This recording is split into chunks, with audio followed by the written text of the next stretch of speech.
Hey guys, welcome back. Today is June 12th.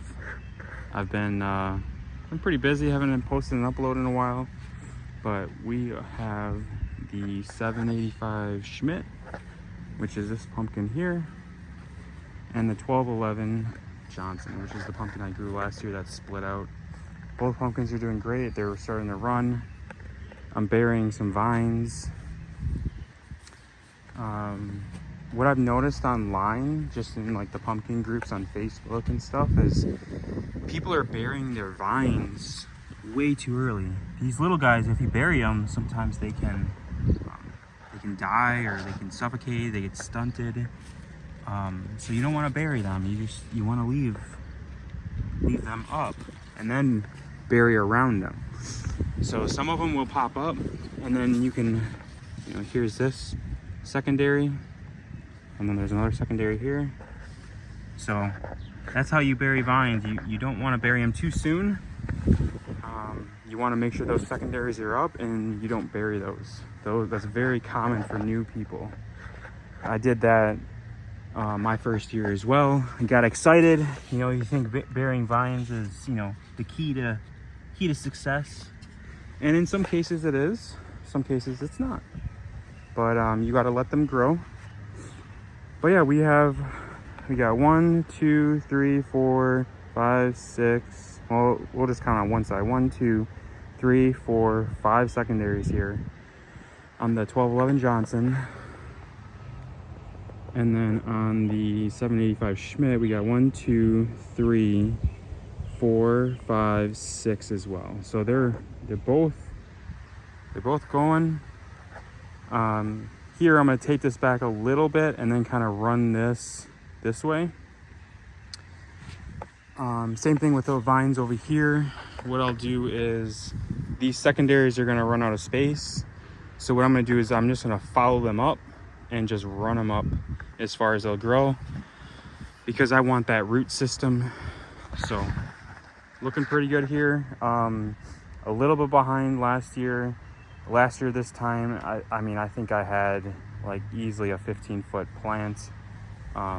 But the biggest update here for you guys is I've had some issues with my electrical. So here I was, for this patch, running 2 pumpkins in this patch. Normally I've run 1. And I've had soil heating cables, and then I had 2 heaters for the pumpkin. So 1 for each pumpkin, plus the timers and the sensors and stuff. But what that was doing is that was tripping my breakers. So it took me a while to get an electrician out. And what happened was we were able to get an electrical box a little late, a little bit past our time for heating the hoops. But we are all set for next year. Each electrical panel, and I'll go over there in a second, it's on each breaker, so I shouldn't have any electrical issues next year. Super excited for it. But that's what we have. That's what we're dealt with. Tilled up a little bit in front of the patch here. Some weeds and stuff, but I'll get rid of that. I might use some fire, get some flame out here. And then at my neighbor's patch, I have a giant squash, and then I have a pumpkin, and then I have a winter squash here.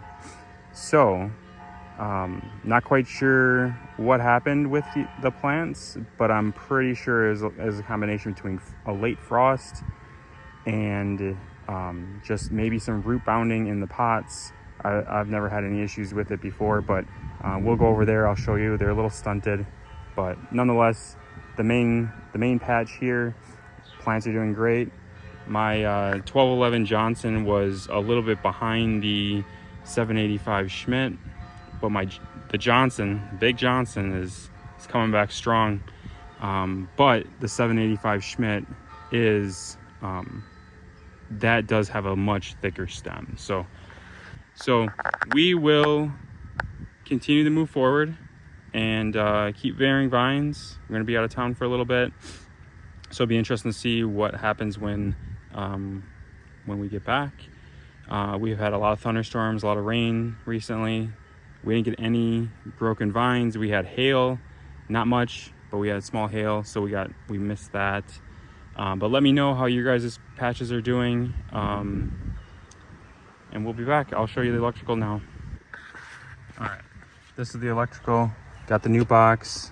This sucker's electrical, but I need a nuclear reaction to generate the 1.21 gigawatts of electricity. 1.21 gigawatts! 1.21 gigawatts! Great Scott!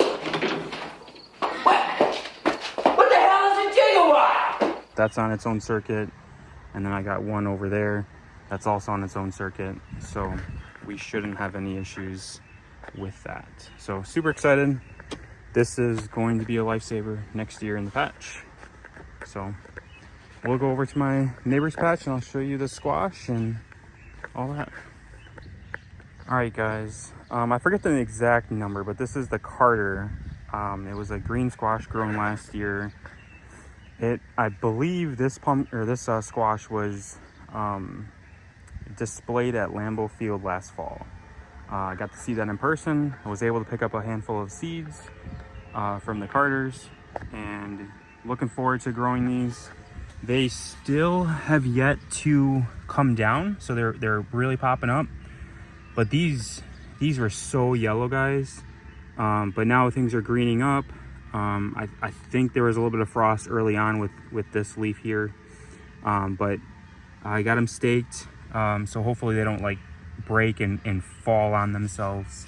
So this is the Carter, and I'll put a note on exactly what seeds we have here. I think early in my videos I have a picture of the Carter, but nonetheless, I got two Carters here. We'll pull out which one is the worst and keep the best one. But that one on the left was the first one planted, and then I planted that one a couple days later. Both are doing much better now, less yellow. And then we'll go over to the next pumpkin. All right, this is the 1323 Ford. So Jim Ford seed. This seed, the 1323, it split or had some issues at the beginning of August, and it was 1,300 pounds. My pumpkin, if you guys remember, my pumpkin split at the end of August and it was only 1,200 pounds. So the genetics on this pumpkin seemed pretty solid. Got the seeds at the Wisconsin Pumpkin Club, and I figured I'd grow it and crossbreed it with my other pumpkins. So hopefully build in some good genetics. But again, yeah, this one was stunted because I believe the cold. But now it's starting to vine out. It did kind of lay down a little bit. So that's kind of what we have here with the 1323 Ford. So this will recover once we get some more, warmer temperatures, and it'll start growing. But yeah, we're gonna continue to fertilize it, continue to baby it, and hopefully we can get a decent sized pumpkin off this. And then this guy here, this is the, I believe, 107 winter squash. Picked this up from Cardwell Farms. He was gracious enough to send me a bunch. Very small still, again, had issues, but it is much darker color. Super happy about that. And eventually it's gonna grow, and all this past will be behind us. But that's what we got. This is actually in my regular pumpkin patch. So this is just gonna run along here, and whatever we get is whatever we get.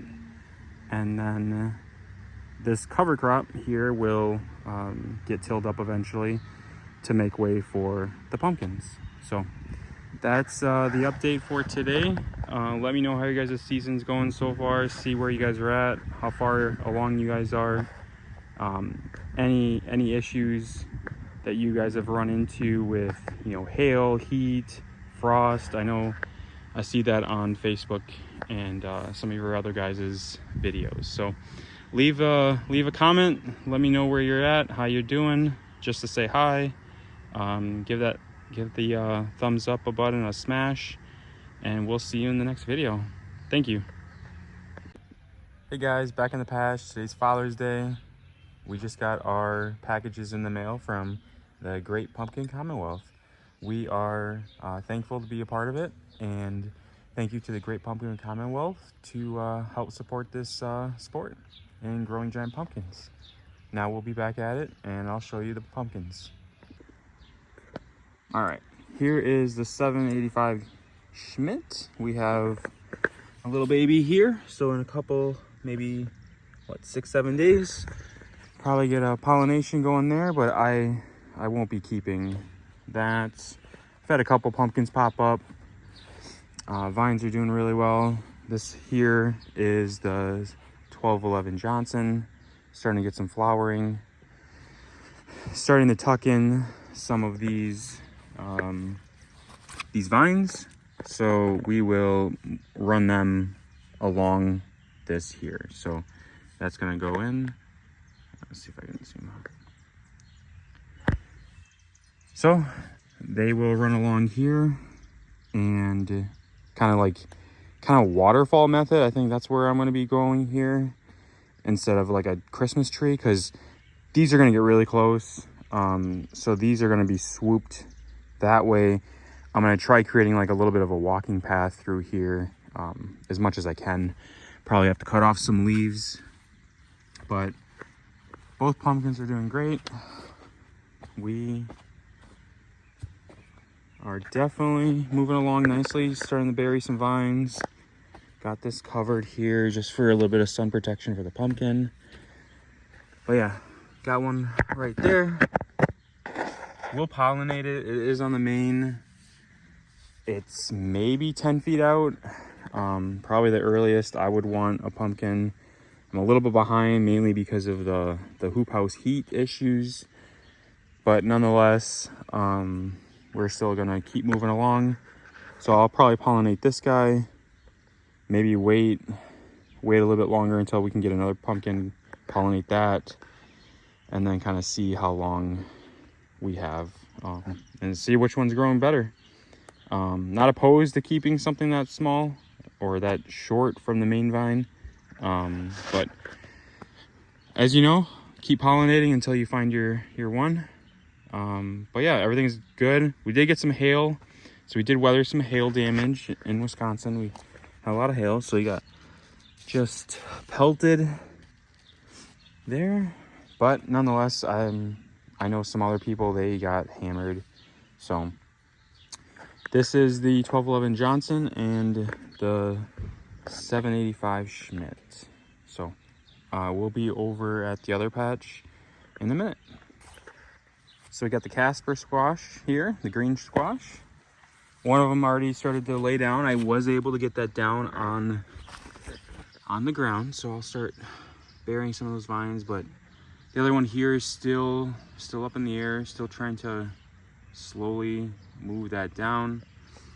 Leaf color, leaf size is done much better. It was bright yellow. Still don't know what happened, but we're still going to keep plugging along. You know, yeah, they're stunted, but hopefully they'll bounce back and produce a decent sized green squash. If not, we'll try again next year. So next year should be better. Always next year should be better, no matter what, even if you grow the world record.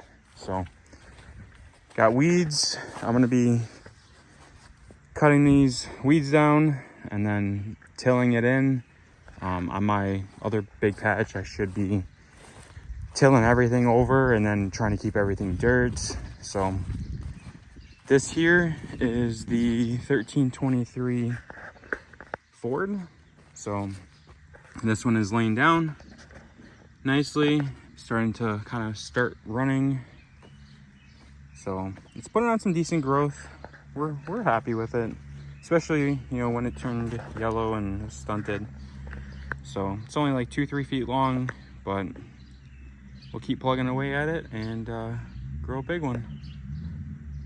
All right, so we got the giant tomatoes. I know I haven't really popped these into the videos recently, but I also haven't really been doing any videos. So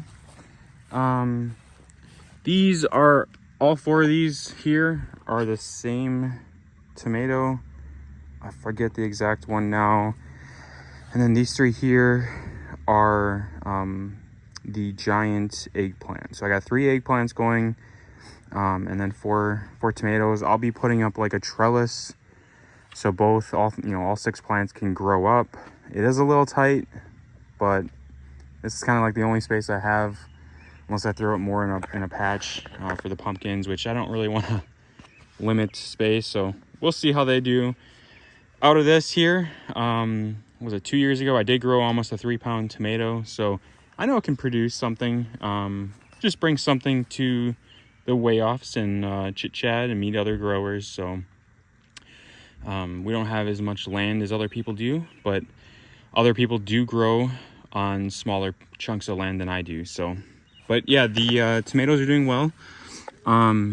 They're starting to do really good. But this one here, so this whole thing died off, and so like here was the bottom leaf. It completely died off, and I thought it was a goner. I just left it, 1, because I was lazy, but 2, because I was like, well, maybe it might resprout. So this here is a resprout, and this here is a resprout. Not quite sure if I got a little carried away with the fertilizer, or when I bottle sprayed my concoction at the bottom, there was still a little bit of a salty residue from the fertilizer that burned the plant, the first one that I fertilized. Because generally I fertilize this, I go to that, and I make a big circle. So that's probably what happened, because the other ones, they didn't get any fertilizer burn. So I think there was just a little bit of a saltiness at the base in that hose that just took up a decent amount of salt. But we're moving along nice, and we'll keep at it. So that's the weekly patch. I shouldn't even say weekly. That's the patch update for Father's Day, which is the 21st of June, or 21st of June, yeah. So we are going to continue to berry this morning. We will also continue to vine management. With 2 pumpkins in this patch, vine management is going to be very huge. Generally, I've only grown 1 here, and vine management wasn't the biggest deal. I think the biggest thing was making walking paths in the patch so I can get to all parts of the plant and fertilize. But now I got 2 plants, and when they run out of space, I'm going to cut them off. But what's going to happen is they're going to want to continue to grow. So what I'm going to have to do is really get down and boogie and keep cutting off the sprouts. Otherwise, it's just going to be a giant tangled mess. But we're gonna do this waterfall thing, kind of like a reverse waterfall, if you will, because all the branches, all the vines are going to be pushed, west, which is that way. So the only plant that's growing this way is that squash right there. So that'll come this way towards us. These 2 are going to go that way, and that's all I have to do with that. So like I said earlier, be mowing this down and tilling that in. Our pumpkins will be there in no time, so we're going to keep plugging away. I think the biggest issue so far has been hail, wind, and it's been cool. Like highs in the 60s.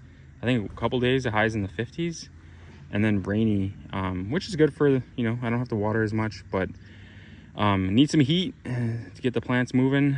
But I think we're doing pretty good for a late start and for not having a heated hoop house. So we'll be back, and like, comment, subscribe to this.